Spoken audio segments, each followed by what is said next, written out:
Hello beautiful soul! Welcome back to my channel. This is Mei Amy from Japan, Kaban Pisces. This reading is for you. Tingnan natin ang iyong second half ng November 2025. Maraming salamat muna sa mga subscriber, new subscriber, cross-watcher, at sa mga bagong pasok dyan. Welcome na welcome kayo sa bahay ni Ate Aimee. Salamat din sa nakataba ng puso ninyong mga comments at sa mga not pa-personal reading.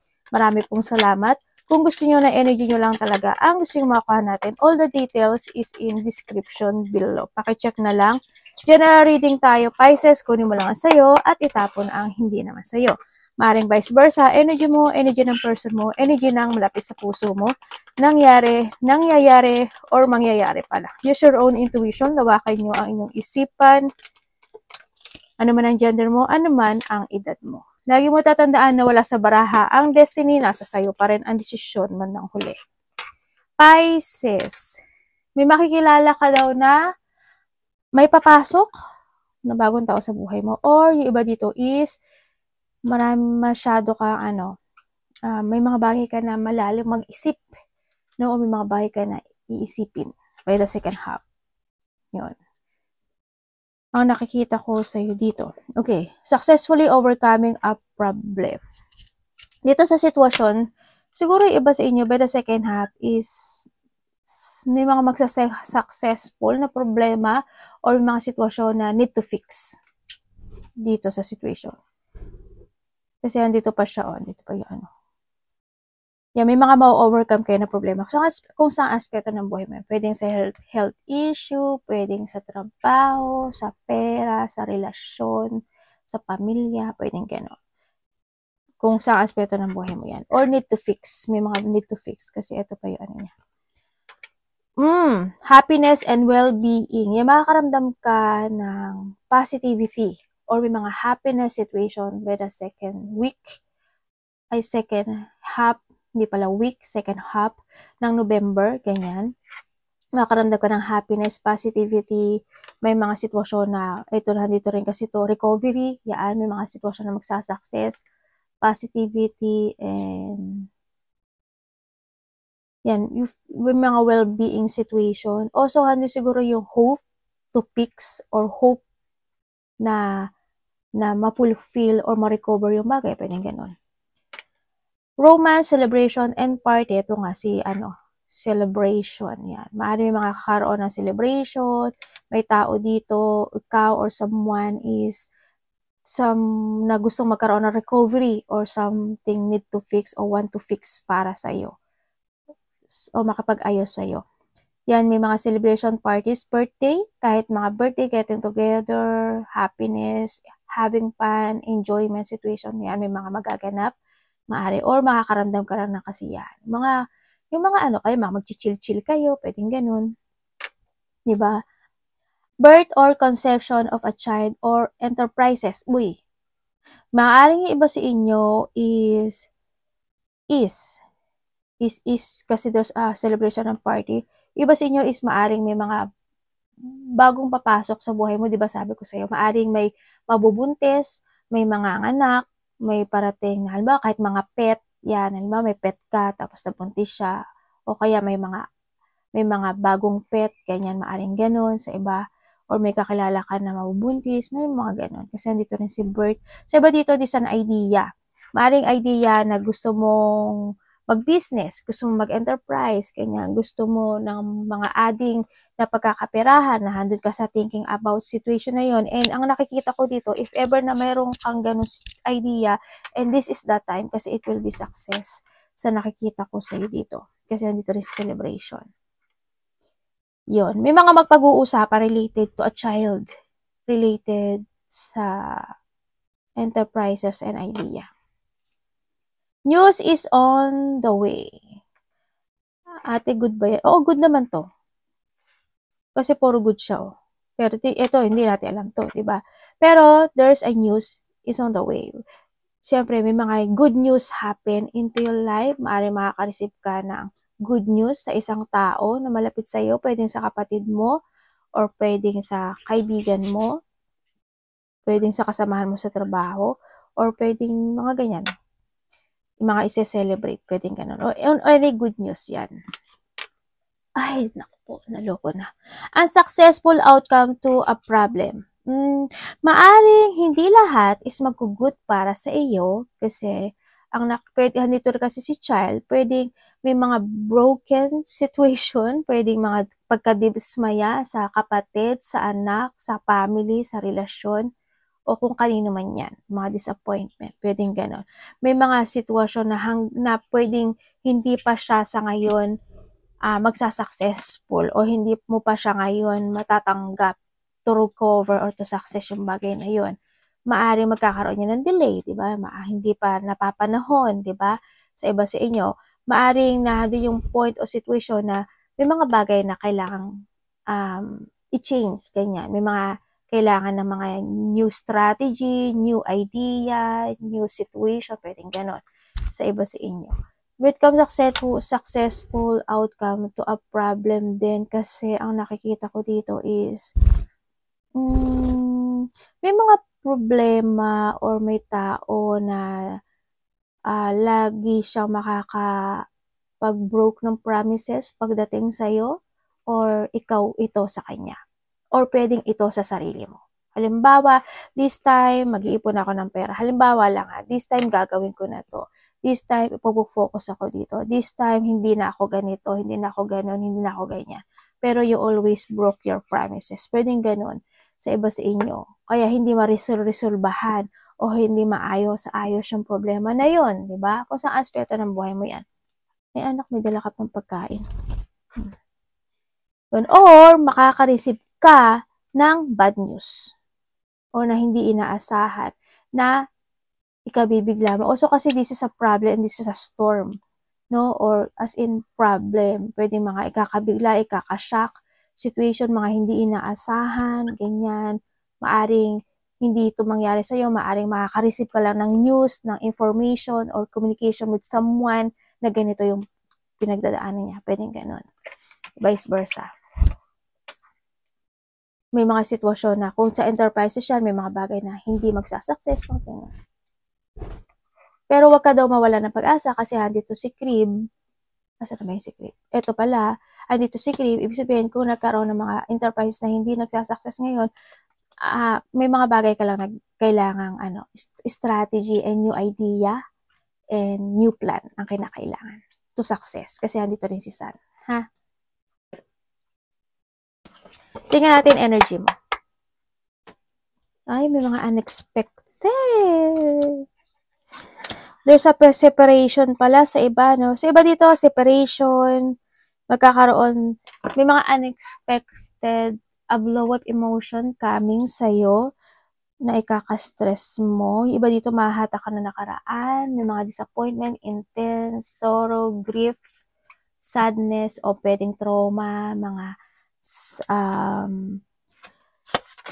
kapangit something loss. May nangyari noon na magaganap muli ngayon. Hindi ko alam ano yun. Pero, kasi iba-iba kayo ng energy. Iba-iba yun. Basta nangyari noon magaganap muli ngayon. Ang nakikita ko rin dito, may confined, doctor, hospitalization, paralyzed, or may magpapa-check up. Yun ang nakikita ko dito. May takot kang mararamdaman. Nakakatakot, nakaka-frustrate. I'm feeling trapped, feeling stuck.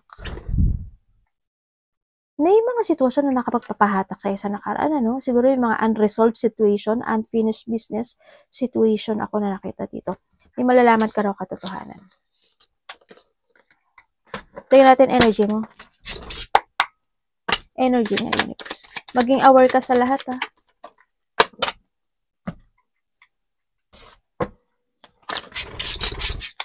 Anak, ano ba yun? Ano ba to? Energy po niya.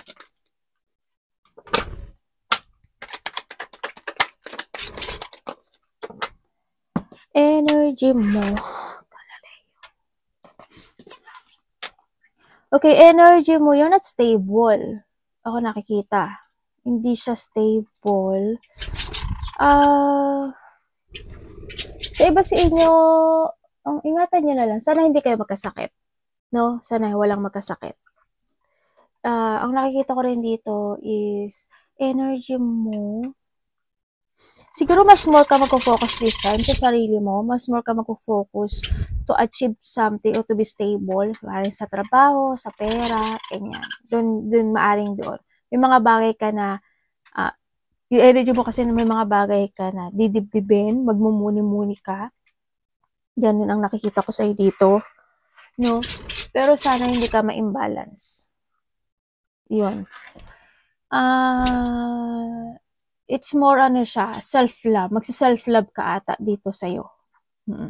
It's more on self-love. It's more on focus to yourself. Ang nakikita ko sa'yo dito. Mas iisipin mo this time yung sarili mo, yung future mo, yung trabaho mo, yung business mo, yung stability mo, ganyan. So, nakikita ko sa'yo dito. Anong parating? O kaya kung may sakit ka, self-love, ha?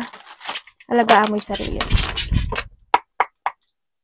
Yung iba dito, ang energy na nakita ko, hindi ko lang alam why, pero kasi na may galit, may puot, o may dinadamdam kang puot o galit sa iba. Yun. May mga sitwasyon kasi na siguro nakaraan yun, or magkakaroon ka ng puot or galit, or basta may mga dadamdamin ka na puot o galit, another message siya, may mga bagay na hindi magkakaisa, may pag-isolate o pag-ihiwalay o hindi pagkakasundo. Kaya minsan may mga dadamdamin ka by the second half ng November. Parating.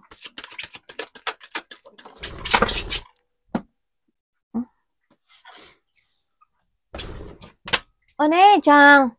Dito. Dito. Akyat yan. Dito, akyat. Baluga. Bala ka dyan. Hala, devil, oh.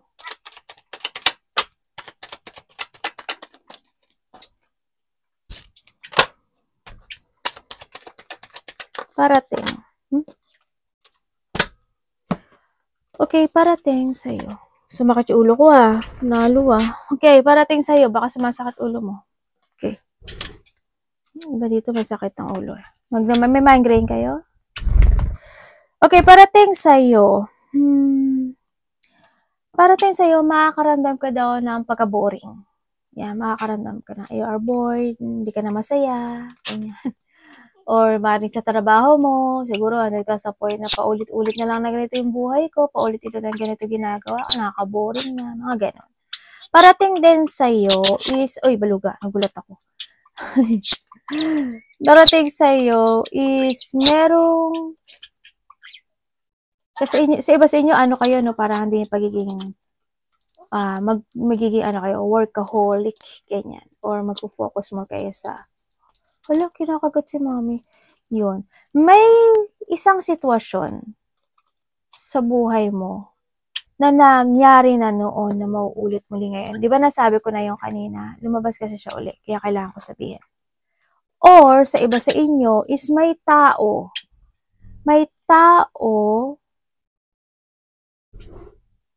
na nagkaroon kayo na connection nito o may connection kayo nito sa nakaraan na muli kayong magkakaroon ng connection muli ngayon. May taong ganun. Parating din sa iba sa inyo, yan, may mga conflict, paghihiwalay, galit, puot, tulad ng sabi ko dito, may mga tao na hindi kayo magsa-same page, ganyan. Yan, parating sa iyo. Mayroon ako nakikita dito na separation nga, tulad ng sabi ko, diba? May malalaman ka raw katotohanan. May mas matanda sa'yo, nakakausap sa'yo, or kakausapin ka. Yun na nakita ko. Sa iba sa inyo. Yung iba naman, malalack of effort ka raw. Or, ikaw ang malalack of effort, or may taong malalack of effort sa'yo. Yun. Pwedeng kang tatamarin ka, pwedeng ganun. O kaya o kaya yung tao na to hindi siya magpupursige sa'yo or hindi ka magpupursige sa kanya o hindi ka magpupursige sa sitwasyon. Yun ang nakita ko. Ano ba pwede ko example doon? Ang minsan ang hirap din mag-explain, no? Halimbawa, meron kang gustong gawin o gusto mong lumabas, makapag-chill-chill, pero bahala na, pwedeng ganun. O kaya meron kang want to recover, pero bahala na. Ganyan, tsaka na lang, bukas na lang, pwedeng ganun. Yung parang hindi ka magbibigay, hindi ka magko-focus and magko-commit or bibigyan ng hard work and effort yung bagay na yun. May mga ganong sitwasyon ako nakita ito. Anak, baba ka muna. Dapat iwasan. May uulitin ka daw muli. May sitwasyon na uulitin muli. Dapat iwasan ni Pisces.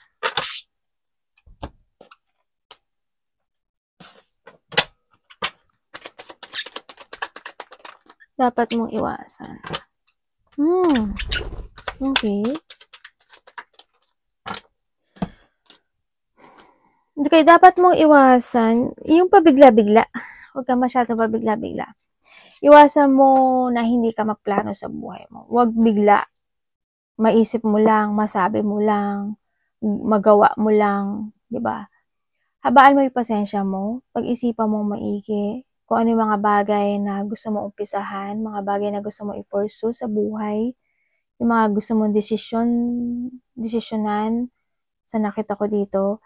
And then, syempre, iwasan mo yung madaliin. Yung tulad nga, sabi ko, di ba, wag yung bigla-bigla o mag-impulsive in your situation. Yan, yung i-rush yung mga bagay, no? Kasi hindi naman lahat minamadali. Kailangan nyo kasi is progressing. Iwasan mo yung burnout, yung mga, or yung hindi ka mag-ingat sa mga bibigkasin mong salita or sa mga tao na magiging rude sa'yo or being a rude, yan, iwasan mo yon. Kung may bisyo ka, iwasan mo. Marami kasi ang klase ng bisyo, no?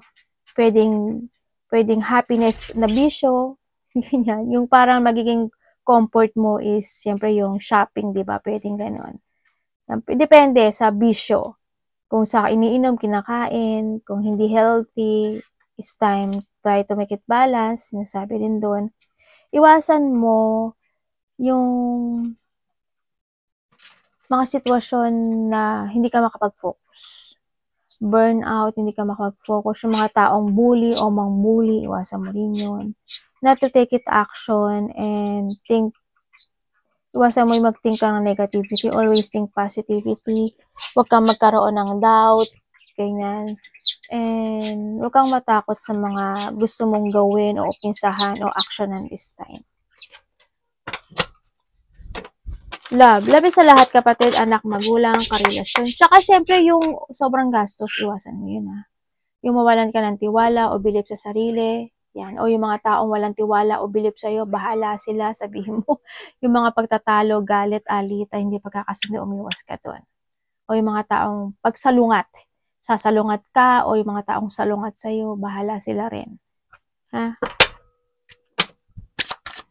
Love is kapatid, anak, magulang, karelasyon, kaibigan, pamilya. Okay. Diba dito family to? Oh, diba? Hindi ako nagkamali. Family. Okay. Sa mga singleness. Sa mga single dyan. Sa mga actually may nakakausap ka. Kasi may mga, either may biglang darating or may mga darating, marami man sila, no? Ako nakita, kaya magkakaroon ka ng choices sa buhay. Sa mga single dyan. Kasi you are attractive. Attractive ka. Kaya may mga darating sa'yo. Huwag ka mag-alala. Kasi may tao dito interesado sa'yo. Or you interested dito sa tao na to. Magkakaroon ng offering. Kasi may mga bago ka makikilala na tao. Kung titingnan ko dito, iba dito kasamahan mo to sa trabaho or makikilala mo siya related to kasamahan sa trabaho or related to a work or same work kayo sa iba sa inyo, ganun. Yun. Sa iba naman, oo, yun. Nakikita ko dito. Sa iba sa inyo, kung kayo is nagkahiwalay nitong tao na to, kung kayo sa kahiwalay, either siya is meron ng karelasyon or nagkaroon ng mga pagtutol pagdating sa family. Pwedeng ganun. Ako nakikita. Kaya, sa mga nagkahiwalay yun Pero ang nakikita ko kasi dito, either may pamilya na rin siya or may karelasyon. Sa nakita ko kasi, maring may nalaman ka pagdating sa kanya, no? May nangyari, kumbaga, no? Kasi they feel pain, they feel broke and frustration. Ang nakikita ko dito. Ang nakikita ko kasi dito, nahando siya sa thinking of pagsasaayos o pag-aayos. Nahatak ito ng nakaraan, vice versa, no pointed name. Pwedeng baliktaran to. Wala pangalan mo. Nahatak siya ng nakaraan, hando siya sa point or thinking about want to improve again itong relationship na ito kasi ang bagal ng takbo niya nga lang. Yun na nakikita ko. Pero gusto niya makapag-ayos. Hinihiling niya na sana magkaroon ng pagsasaayos. So, iba dito, pwede itong family. Pwedeng magulang mo, pwedeng anak mo, pwedeng kapatid mo. Ha? Kasi andito si family. Yun, may mga pag-iisip about pagsasaayos ako nakikita. Mandun yung kahilingan na yun. Pero medyo matagal kasi pa itong masasaayos if ever, no? Sa mga gano'n. Kasi ang slow ng movement na to. Yun. Sa mga magkakarelasyon naman,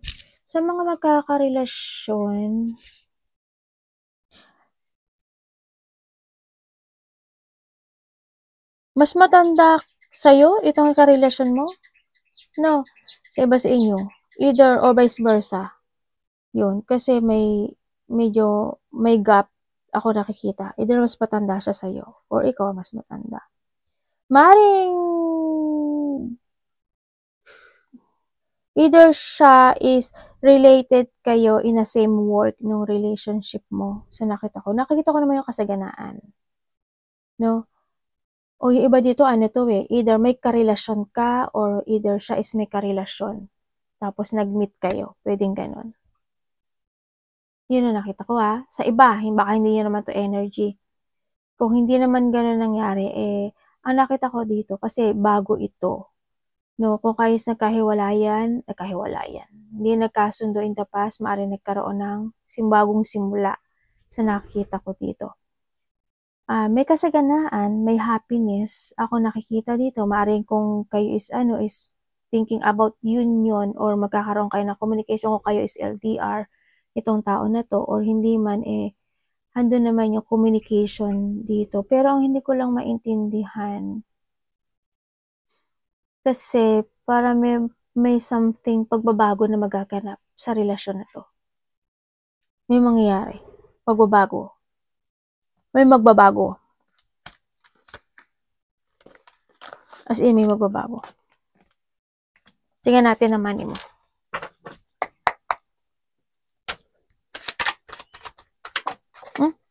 Nalo.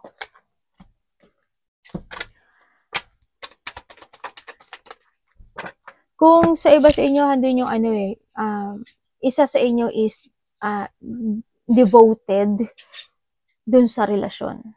Isa sa inyo. Yun na nakita ko.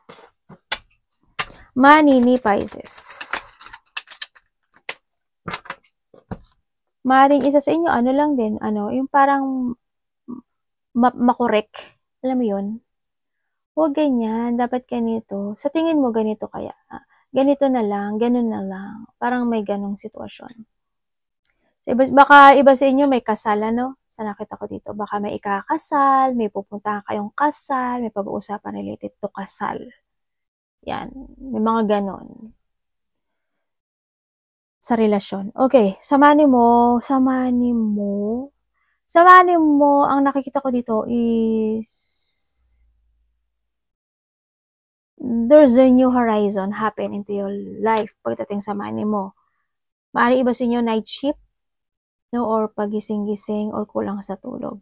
there's a new horizon happen into your life na dito ka na sa sitwasyon mo na magkakaroon ng balancing situation. Ako nakikita sa'yo pagdating sa money, maaring kung ito is kahit dito si Crib, maaring magkakaroon ng mga partnership or pag-uusap related to a money ang nakikita ko dito. May mga pagkakasunduan or may mga, yun nga, pag-uusap o pagkakasunduan related to a money, ganyan. Maaring may mga uumpisahan, may mga gagawin, ganyan, sa nakita ko dito. Yun, at magsasucess ba siya? Sa pagkakasundo na ito, sa nakikita ko dito, hindi siya ganun kabonggenyos pero it's a balance. Yun ang nakikita ko dito. Pero at least, hindi siya downfall, di ba? Mas okay naman yun. Pero sabi to, you need to be patient kasi the more na you are in balance situation, the more na magkakaroon ng magandang result dito sa sitwasyon na to. Patient lang. Kasi pag hindi ka nagang patient, magiging broken bridge yan. Kailangan planuhin talaga ang nakikita ko. Advice.